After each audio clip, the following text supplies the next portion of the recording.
Good morning बच्चों, मैं मनोज गोठी श्री उमा विद्या मंदिर स्कूल हाटपिपला से एक नए वीडियो के साथ मैं आप लोगों के सामने उपस्थित हूँ। इससे पहले वाले वीडियो में हम लोग डिस्कस कर चुके थे कि जो हमारी प्राचीन भारतीय कृषि थी उसकी क्या हिस्ट्री रह चुकी है, या फिर हमने जो प्राचीन भारत में हमारे यहाँ पर कृषि किस प्रकार से की जाती थी, फिर क्या क्या विशेषताएं उसकी थी, उसके बारे में हमने कम्प्लीटली डिस्कस किया था।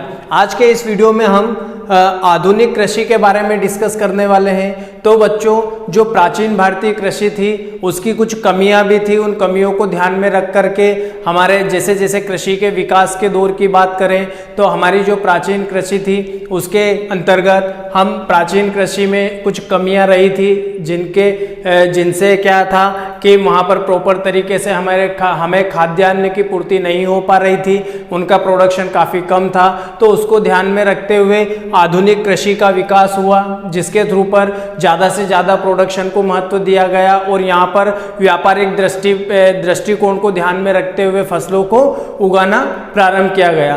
तो इसके अंतर्गत बच्चों इस वीडियो में हम आधुनिक कृषि के बारे में डिस्कस करने वाले हैं। तो कि आधुनिक कृषि में हमें ज़्यादा से ज़्यादा उत्पादन प्राप्त करने के लिए हमारे पास जितने भी संसाधन थे उनका हमें क्या करना है, भरपूर उपयोग पर ध्यान दिया गया। यानी कि जो हमारे सारे जो प्राकृतिक संसाधन जितने भी थे या फिर हमारे पास जितने सारे संसाधन थे उनका ज़्यादा से ज़्यादा उपयोग करके ज़्यादा से ज़्यादा प्रोडक्शन हमें लेना था। इस कृषि की एक प्रमुख विशेषता यही रही है कि हमें ज़्यादा से ज़्यादा उत्पादन प्राप्त करना। ठीक है बच्चों, तो यहाँ पर ज़्यादा से ज़्यादा उत्पादन प्राप्त करने के साथ साथ में जो यहाँ पर हमने किस प्रकार से ज़्यादा उत्पादन प्राप्त कर सकते थे उन चीज़ों पर हमने ज़्यादा ध्यान दिया।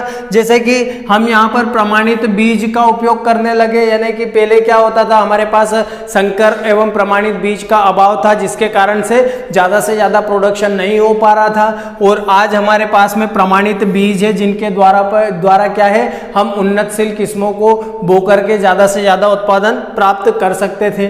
ठीक है, उसके बाद में भरपूर मात्रा में उर्वरक एवं खादों का प्रयोग किए जाने लगा। यानी कि जो आधुनिक कृषि है उसका हमारा मोटिव ये भी था कि जो ज़्यादा से ज़्यादा खाद एवं उर्वरकों का उपयोग करके हमें क्या करना था, ज़्यादा से ज़्यादा उत्पादन प्राप्त करना था। क्योंकि ज़्यादा से ज़्यादा उत्पादन प्राप्त करने से जो खाद्यान्न की आपूर्ति थी उसको हम पूर्ति कर पाएँ। ठीक है, क्योंकि बढ़ती जनसंख्या को ध्यान में रखते हुए हमें जो मॉडर्न एग्रीकल्चर है उसका सहारा लेना पड़ा। ठीक है बच्चों, यहाँ पर इसी के साथ साथ हमने प्रमाणित बीज के साथ साथ में भरपूर मात्रा में क्या है, उर्वरकों का भी उपयोग किया। उसी के साथ में क्या था, सिंचाई के जितने हमारे पास संसाधन थे या फिर जितने साधन थे उनका हमने पर्याप्त मात्रा में या फिर ज़्यादा से ज़्यादा उपयोग करना प्रारंभ कर दिया। ठीक, उसी के साथ साथ ज़्यादा से ज़्यादा कीटनाशकों का प्रयोग किया, रोगनाशक दवाइयों का हमने बहुतायन में प्रयोग किया। तो जो आधुनिक कृषि की बात करें तो आधुनिक कृषि में इन सबको सबसे ज़्यादा महत्व दिया गया।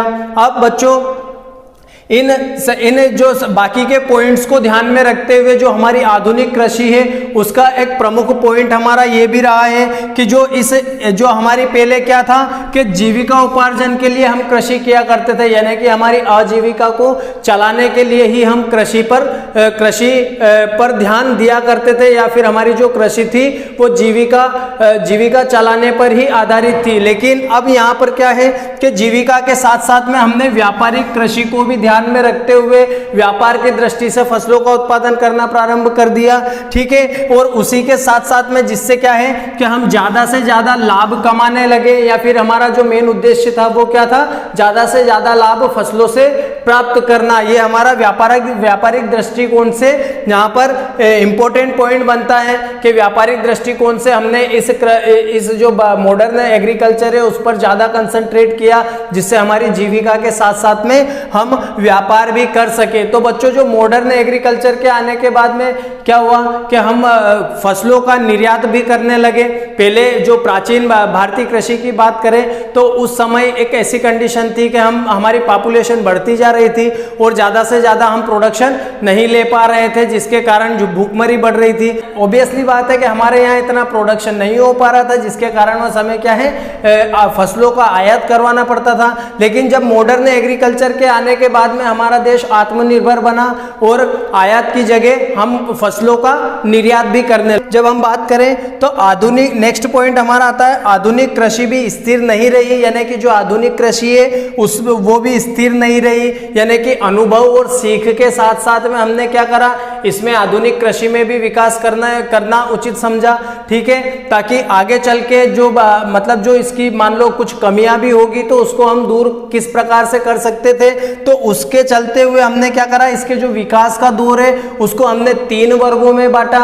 एक तो पहला हमारा है हरित क्रांति पर आधारित कृषि, उसके बाद टिकाऊ कृषि और तीसरा हमारा आता है जैव प्रौद्योगिकी कृषि, इसको हम ट्रांसजीनी प्रौद्योगिकी भी कहते हैं। तो इस प्रकार से क्या है, जो हमारी आधुनिक कृषि है उसको हम 3 पार्ट में डिवाइड करके पढ़ेंगे बच्चों। पहला हमारा आता है हरित क्रांति पर आधारित कृषि, सेकेंड है हमारा टिकाऊ कृषि और थर्ड हमारा है जैव प्रौद्योगिकी विधि द्वारा जो किस प्रकार से हम उन्नतशील किस्मों का विकास करते हैं और उनसे हम ज्यादा से ज्यादा प्रोडक्शन प्राप्त कर सकते हैं। ठीक है, तो इस प्रकार से हमारा आधुनिक कृषि से रिलेटेड आधा पोर्शन यहाँ पर कंप्लीट हो जाता है। इसी के अंतर्गत हमें हरित क्रांति पर आधारित कृषि देखना है, टिकाऊ कृषि भी देखेंगे और उसी प्रकार से हम जैव प्रौद्योगिकी जो प्रोसेस होती है या फिर उन्नतशील किस्मों के उत्पादन की जो तकनीक होती है उसके बारे में भी डिस्कस करेंगे। तो ये वीडियो हमारा यहीं पर कंप्लीट होता है बच्चों। नेक्स्ट वीडियो में हम हरित क्रांति से संबंधित कृषि पर जो इंपॉर्टेंट हमारे फैक्ट्स बनेंगे